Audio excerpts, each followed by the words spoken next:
So good evening, sir. Am I audible and my slides are visible, sir?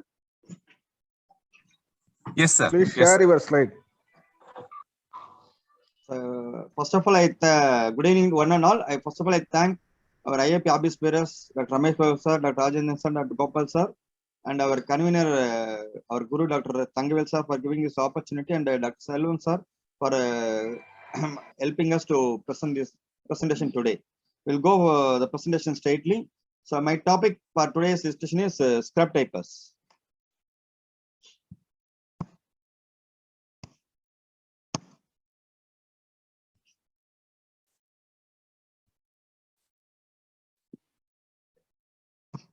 So actually, coming to scrub, there are a lot of questions or a lot of scenarios usually will come and arise in every pediatrician mind during his practice.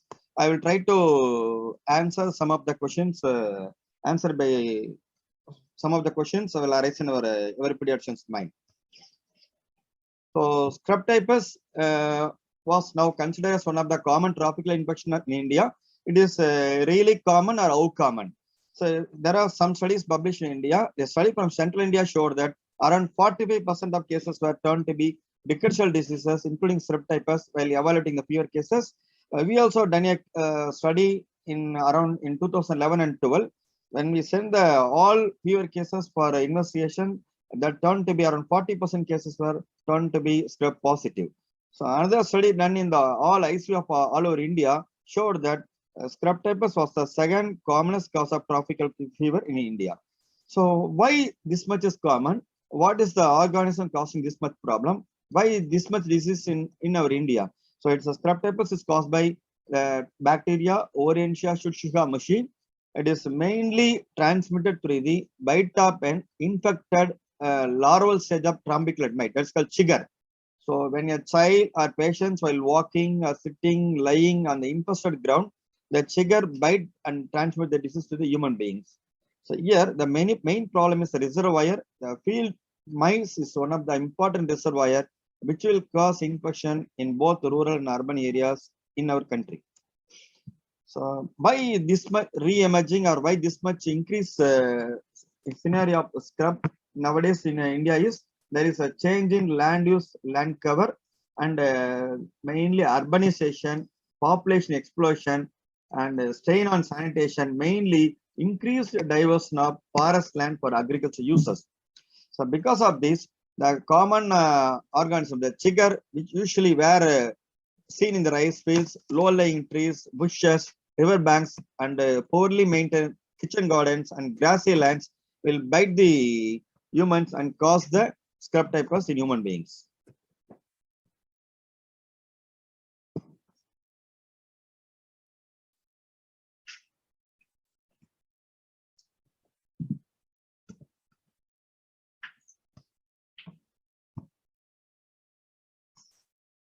Sorry for the interruption, sir. Just a minute.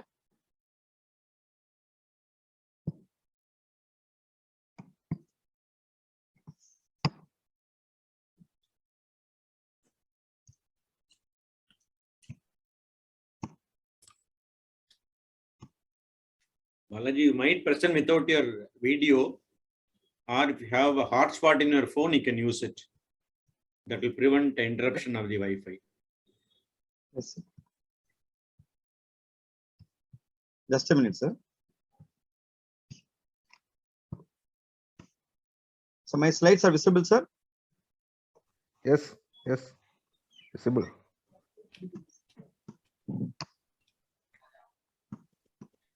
Just a minute, I cannot move the slides. Yes, it's not moving. Sorry for the interruption, sir. Very sorry. You can click on the slide and then try to move, sir. Maybe if you click somewhere else, it may not move, sir. Yes, sir. Thank you. So because of this main increased diversion of forest land for agricultural use and where our all the public are using going for lands and doing yoga and jogging and everything, their increased exposure to this trigger bite will cause infection of this scrub in today's population, sir.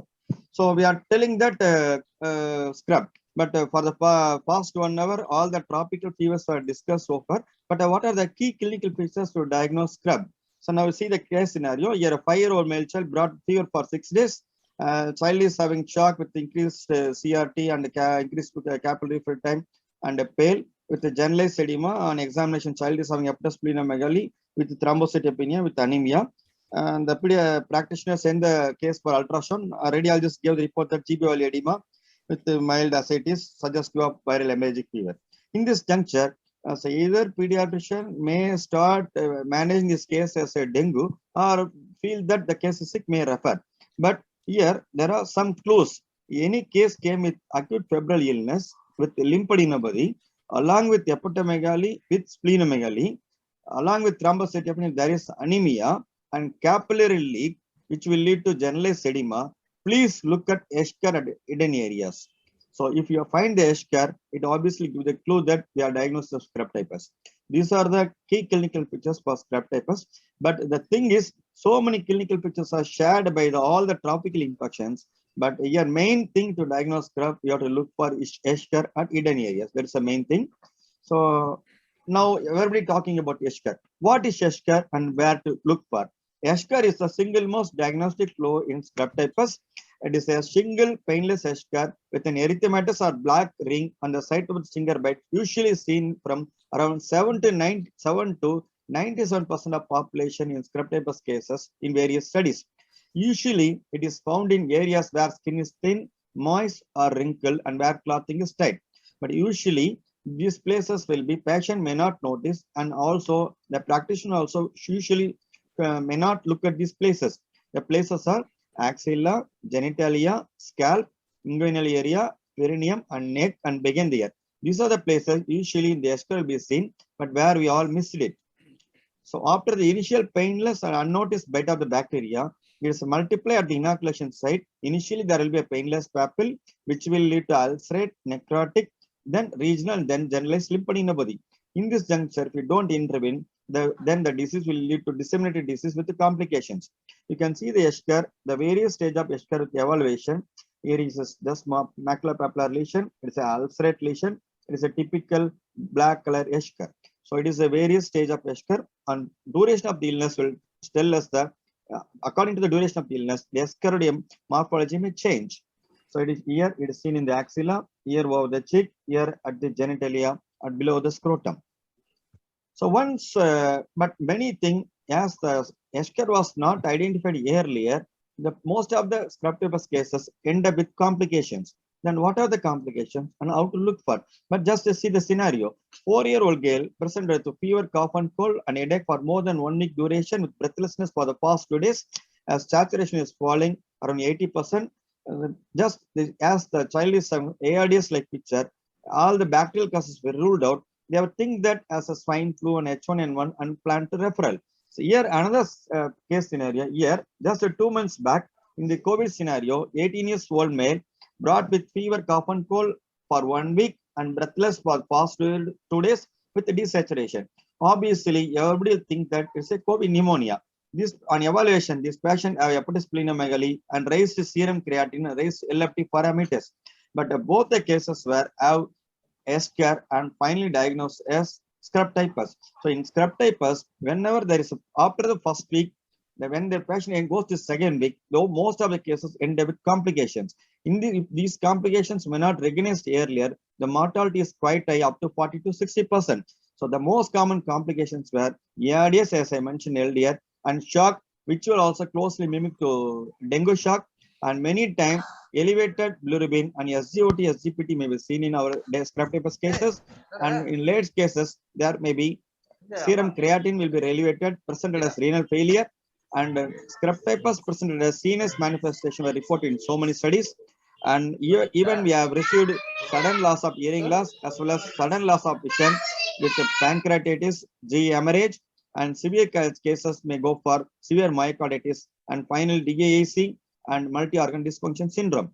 If the same scrub affect the pregnancy, there may be a possibility of abortions, IUD, and preterm labor also. So it affects the pregnancy as well as newborn also. These are the complications. So any acute febrile illness came after 1 week, Even though you are thinking of scrub, always look for any breathlessness and respiratory rate and falling of saturation, and look for peripheral pulses felt or not, CRP prolonged or not.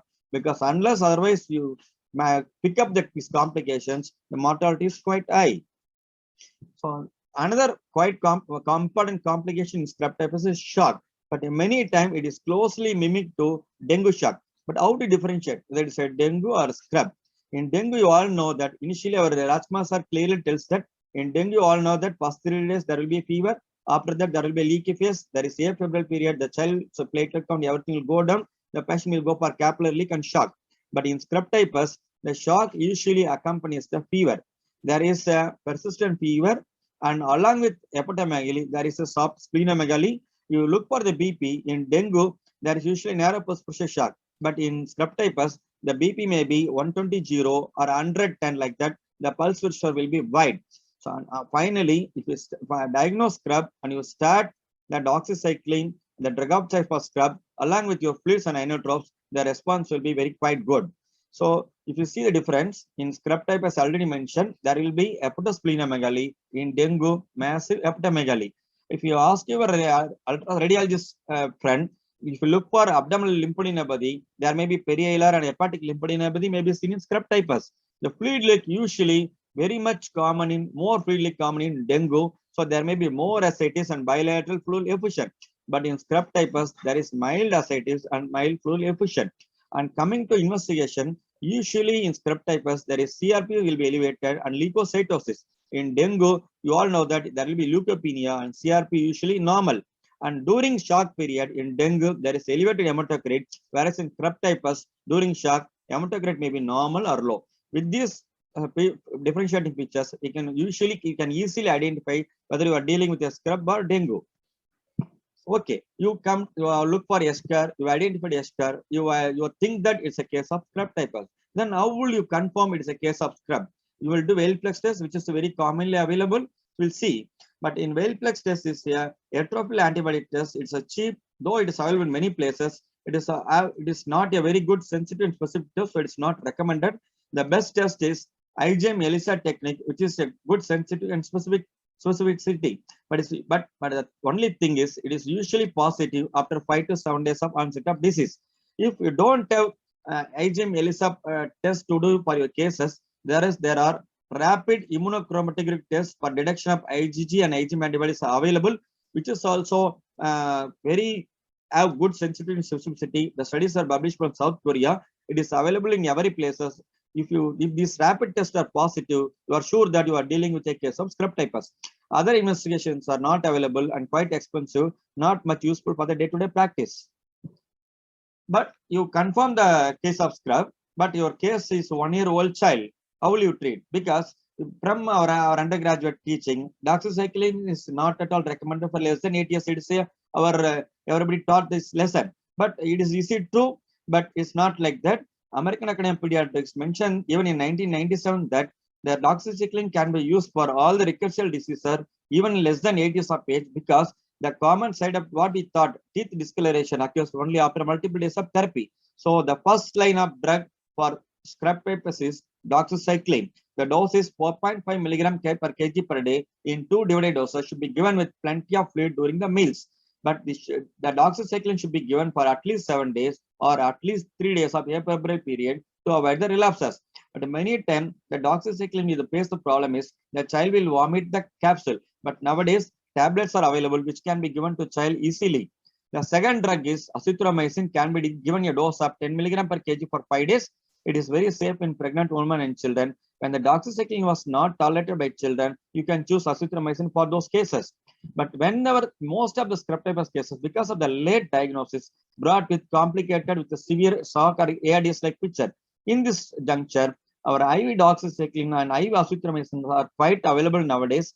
It can be given for these sick cases. But the main thing is, both the drugs should be given as IV infusion over 1 to 3 hours. It should not be given as a bolus, because doxycycline can cause thrombophlebitis, and azithromycin, if you give IV bolus, it causes prolonged QT interval and sudden arrest. The child may die. So it is the important thing is, these IV preparations are very much useful whenever you are receiving the complicated cases. but you should be given as infusion. At the same time, once the child is stable, you should have switched over to the oral therapy. Other drugs, second line drugs are clarithromycin and telithromycin and roxithromycin. Rifampicin is also helpful, but those drugs are held for a second line drug only because it is made rifampicin used for tuberculosis also. So even so, the first doxin acitro are very much helpful in any case of scrub typhus. As for the past 1 hour, we are dealing with the tropical fever. If you see that all the cases have a similar manifestation, is there a possibility of mixed infection? Just we see a case scenario. Here, a 4-year-old boy have fever for more than 1 week. The child was sick, having shock, abdomen pain, and distress, and 2 episodes of hematemesis. The child was dengue was positive. Child was managed as per dengue protocol. But here, the child is in spite of the management, child is not improving. There is a persistent fever and worsening ARDS, where the child was managed with more of inotropes and ventilator support. But on careful examination, you can see that there is a Eschar at the genital area penis, which gives clues that we are dealing with a case of scrub.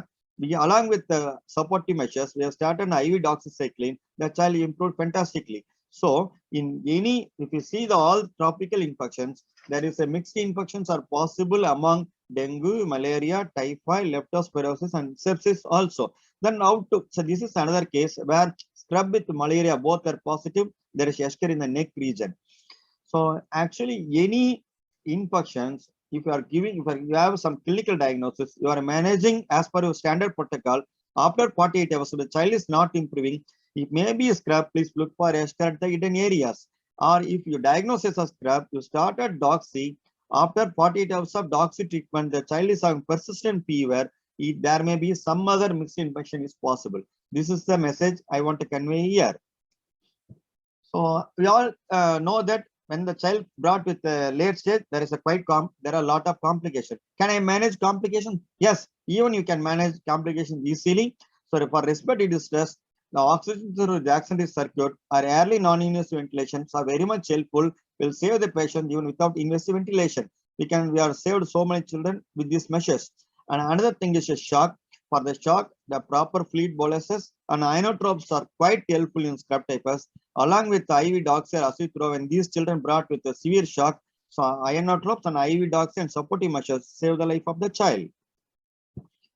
So we are talking about Eschar. Is this possible in multiple Eschar in scrub typhus? Yes, it is reported in adults around 0.8 to 2.2%, but usually the Eschars are mainly under-reported, under-diagnosed because in hidden areas. And another formation of Eschar mainly depends upon the various rickettsial serotypes and host vectors alone. So that's why it is reported from 10% to 90% according to serotypes. It varies from according to country. Another dilemma, is there a pseudo thrombocytopenia present in scrub? Yes, it's also reported. It is mainly due to in vivo EDTA anticoagulant dependent artificial thrombocytopenia. It is mainly because of the platelet clumping, which will lead to the pseudo thrombocytopenia. If you look at the WBC histogram, there is a left peak, and in platelet histogram, it is a short tooth appearance, which will give clue that we are dealing with pseudo thrombocytopenia. But how to solve the problem? If you have the perfect complete peripheral smear examination, we can identify the exact platelet count of the patient. And otherwise, you can do the reanalysis using the sodium citrate or heparin as the anticoagulant. But most of the time in scrub typhus, we are not necessary to give the platelet transfusion, so therapeutic implications are not much here. But another difference between scrub and dengue, in dengue there is a rapid fall of platelet, whereas in scrub usually there is a gradual fall only seen here.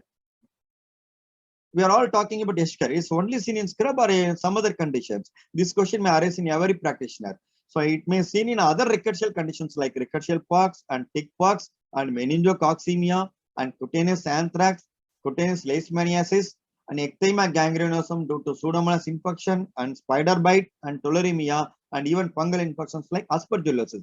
But all these conditions, there will be quite edema and painful. So most of the time, attender will give clue that I will brought with this particular problem.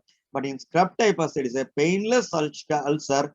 Most of the time, no patient will come and complain that I am having the ulcer or Eschar hidden areas. If you ask the question, எங்கேயாவது புண்ணு இருக்குங்களா அல்லது ஏதாவது சின்னதா கொப்பள மாதிரி இருக்கா அப்படின்னு கேட்டால் ஒண்ணுதான், they will tell that very rarely. Otherwise, you have to look for the hidden areas to identify the Eschar. So So we all thinking about the diagnosis and treatment. Is it preventable? Can we prevent? Yes, it's mainly due to the sugar bite. So we can avoid by protective clothing, and we avoid to sit or lie on the bare ground or grass. Use a suitable ground sheet or other ground cover. And to avoid the mite bite, we can use the insect repellents and miticides like benzyl benzoate and thiazolide, and it can be applied to the skin or clothing also. There is a chemoprophylaxis of single dose of doxycycline weekly once for 6 weeks can be also recommended to prevent the scrub typhus. To conclude this my session, so you all for the past 1 hour we are all talking about the tropical fevers. If you see the clinical pictures, most of the times all the tropical fevers they share the same clinical pictures like a fever, thrombocytopenia, anemia, hepatomegaly, splenomegaly. So it always confuse the practitioners while dealing with the cases. But only one thing will catch the diagnosis is Eschar. But either you can look for, or you can train your staff nurses or your assistants whenever the child brought with fever of more than 5 days, to look for the hidden areas, mainly begin the ear, neck, and axilla, and buttocks, groins, or genital areas. Look for the Eschar and ask the patient any punnu or ulcer like lesion present in the particular areas. This will prove that you are dealing with a scrub, because many times under diagnosis and delay diagnosis you are referring the case. And another thing, when you ask this finding, most of the time the parents may not notice at all. But if identified that without seeing there is some ulcer in that, they are very happy that our doctor identified that this is exactly, and they praise you also. But by identifying scrub typhus early, you are not only saving the child, it will reduce the expensive PO workup, and it will reduce the treatment cost. And obviously, we are not necessarily use the excessive antibiotics, which will reduce the antibiotic resistance. This is my take-home message. Please look for Eschar in hidden areas year after any acute undifferentiated fever. So I thank once again IAP Tamil Nadu and my Thangavel sir and Solam sir and all the people to help me to present this presentation. And thank you once and all for kind attention and nice opportunity. Thank you very much. Thank you, Dr. Balaji, for an excellent presentation. Before all the participants leave, please put at least one topic of your choice which you want it to be discussed in the future CMAs. Now I request Professor Thangavel sir to take over the question and answer session. Thank you very much, sir.